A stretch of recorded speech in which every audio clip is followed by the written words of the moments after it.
Bonjour tout le monde, c'est Audrey du blog La Psy qui parle. Alors aujourd'hui, on va parler d'un sujet qui nous concerne tous, le stress. Est-ce que vous saviez qu'il n'est pas forcément mauvais et qu'il existe même un bon stress? Eh bien dans cette vidéo, je vais vous expliquer à faire la différence entre le bon et le mauvais stress. Et puis je vous donnerai 2 astuces pour apprendre à rester zen. Vous allez tout savoir et ça commence maintenant. Alors en fait, qu'est-ce que c'est que le stress? Eh bien, à la base, c'est plutôt une réaction normale qu'on a tous, qui nous permet de nous protéger ou bien de nous préparer à agir face à un danger. Et ce danger, il peut être physique, mais il peut être aussi psychologique, comme par exemple parler en public. C'est une des peurs les plus fréquentes. Et dans ce type de situation, on va ressentir tous plus ou moins la même chose. Ouh là là, j'ai le cœur qui bat à fond, je transpire, j'ai les mains complètement moites, dis donc. Finalement, c'était complètement nul ce que je disais, si on me jugeait.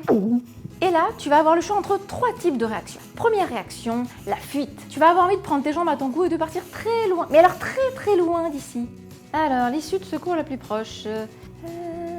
Ouais, bon, c'est peut-être pas forcément l'option que tu vas choisir. Réaction numéro 2, tu restes complètement figé, paralysé face à ton auditoire. Je suis complètement bloquée. C'est la stratégie dite du lapin dans les phares d'une voiture. Mais heureusement pour toi, tu n'es pas un lapin et certainement tu vas opter pour la 3e réaction qui est le combat. Tu décides d'affronter l'auditoire et de faire ta présentation malgré la boule au ventre et le stress. Et puis tu as une 4e stratégie qui est l'évanouissement.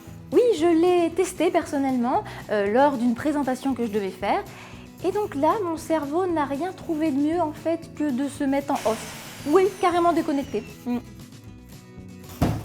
Excusez-moi, je vais faire un malaise et puis je reviens tout à l'heure. Donc finalement, le stress, tu vois bien que c'est la réaction de ton corps face à ce que tu considères comme un danger. Mais c'est pas tout. Le stress dépend aussi de la perception que tu vas avoir de la situation. Qu'est-ce que ça veut dire ça? Eh bien ça veut dire que peut-être tu l'as remarqué, on vit pas tous les choses de la même manière et on n'est pas tous stressés par les mêmes choses. Par exemple, imagine que tu ailles à une fête foraine et puis là on te propose de faire un manège genre les montagnes russes.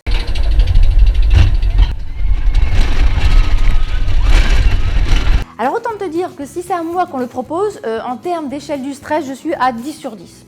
Donc c'est carrément impossible. Alors que peut-être pour toi ça va être un moment sympa, ça va être un stress stimulant, ça va être l'extase. Eh bien si tous les deux on vit pas la situation de la même manière, ça signifie que c'est peut-être pas les montagnes russes qui sont à l'origine de mon stress, mais bien ma manière de les percevoir. Eh bien en fait, le bon stress, c'est celui qui est plutôt de courte durée, qui va te permettre de t'adapter à la situation et surtout qui va avoir des effets positifs sur tes performances. Par exemple, si tu as un entretien d'embauche ou bien un examen à passer, certainement que ce stress va te booster et te motiver à réviser. Et même tu vas voir que tes capacités de concentration et de mémorisation vont augmenter. Tu deviens en fait un petit peu comme un Superman. Et une fois que le moment est passé, tu redeviens un Clark Kent, un mec normal quoi. Et à l'inverse, le mauvais stress, c'est celui qui va durer dans le temps. C'est celui qui va te donner l'impression d'être toujours en mode alerte, qui va même provoquer chez toi peut-être de la fatigue, de l'épuisement. Bref, ce stress-là, il te permet pas justement de t'adapter à la situation et parfois il peut même provoquer des problèmes d'anxiété ou de santé. Eh bien en fait, à la base, notre organisme, il est prévu pour gérer des stress à court terme. Rappelle-toi l'homme préhistorique José là. Oui, j'ai décidé qu'il s'appellerait José. Eh bien lui, il n'avait pas à gérer des problèmes d'embouteillage ou de retard de la SNCF, non. Son souci, à lui, c'était comment je vais gérer les ours des cavernes. Action, réaction. Alors qu'aujourd'hui, nous, on a des problèmes beaucoup plus complexes. En gros, tu vois, c'est comme si tu avais une Smart et que tu voulais faire Toulouse-Paris. C'est pas possible, hein, tu vois bien que c'est pas prévu pour. Alors comment faire face à ce stress de nos sociétés modernes? Eh bien je vais te donner 2 astuces. On va prendre un exemple qu'on peut rencontrer dans la vie, les embouteillages. Alors imaginons que tous les jours tu es obligé de prendre ta voiture pour aller au travail et que bah oui évidemment tu as réfléchi, est-ce que tu peux changer la situation? Est-ce que tu peux prendre les transports en commun? Est-ce que tu peux faire du covoiturage en tant que passager? Imaginons que la réponse soit non, tu ne peux pas changer la situation. Eh bien voici donc la première astuce. Si tu ne peux pas changer la situation, change ta perception. Tu ne peux pas agir sur les choses, mais tu peux peut-être agir sur toi. Ça veut dire quoi alors? Eh bien oui, rappelle-toi tout à l'heure, on a dit que le stress est aussi la perception, la manière dont je voyais la situation. Et donc, Si là, je ne peux pas agir sur les embouteillages, on est bien d'accord, je ne peux rien changer, peut-être que je peux vivre la situation différemment. Au lieu de râler sur les autres conducteurs et sur ce que je ne peux pas changer, je peux essayer de mettre à profit tout ce temps-là à mon avantage.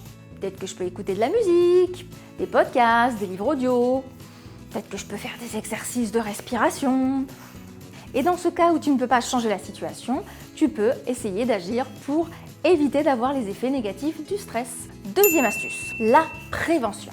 Eh bien oui, au même titre que tous les jours, tu te brosses les dents pour éviter d'avoir des caries. Si on va quand même partir de ce postulat, tu vas pas commencer à te brosser les dents à partir du moment où tu as des caries. Et donc là, c'est pareil, l'idée c'est de pratiquer des activités qui vont te permettre de réduire le stress. Et il y a plein d'études qui montrent que le yoga, la méditation, le sport vont réduire les effets négatifs du stress et surtout ça va te permettre de mieux faire face aux situations stressantes quand elles se présentent. Tu vas être mieux outillé. Voilà pour les 3 astuces. Si tu as aimé, n'hésite pas à mettre un petit pouce bleu ou à t'abonner à ma chaîne. Et puis si jamais tu veux partager cette vidéo avec des gens un peu stressés, n'hésite pas. Alors je te dis à très bientôt.